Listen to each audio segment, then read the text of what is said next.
Welcome to the Cubo line. What we have here is a defense line that ran from the Castillo, which you see behind me, ran to the west up to one of the creeks and moved south along the creek bank almost 1.5 miles to the southern end of the city. Cubo line was very important because it safeguarded the city from attack from a variety of forces, from the English to Native Americans to any people who would be interested in causing the people of St. Augustine some trials and tribulations. Comprised of palmetto logs who would absorb the shot and shell of enemy fire, but it formed a vital part of the city's defensive mechanism, defensive line. We are standing in the moat of the Castillo de San Marcos. One of the major questions people have when they come to the fort, they ask, where is the water in the moat? To be quite honest, there was never any water in the moat. This was a dry moat. The purpose of a moat, very simple, is to keep people from digging underneath the walls of the fort into the courtyard of the fort. If you have water in the moat, water weighs 8.2 pounds per gallon. You try to dig underneath that moat, the weight of the water would collapse your tunneling and drown your miners or your engineers trying to get underneath the fort. Now, when they built this is a boilerplate fort, original design by Italian and Spanish military engineers.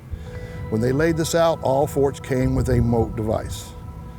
When they built it here, they discovered that the water table here in Florida was too high. You could not dig underneath the walls without flooding out, so the moat was of no use to them.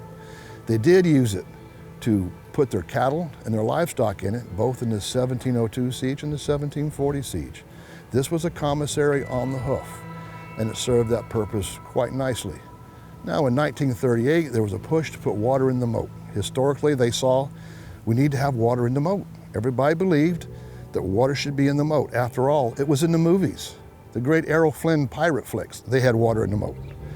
They put water in the moat, but in 1956, they discovered that water was destroying the fort. Water was undermining the fort. The blocks were sliding out.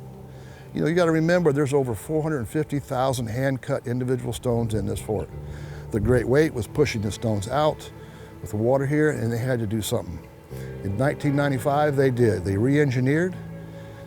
They drained the moat, pushed the blocks into place, and filled the moat with 4 feet of fill to backfill to hold the stones in place.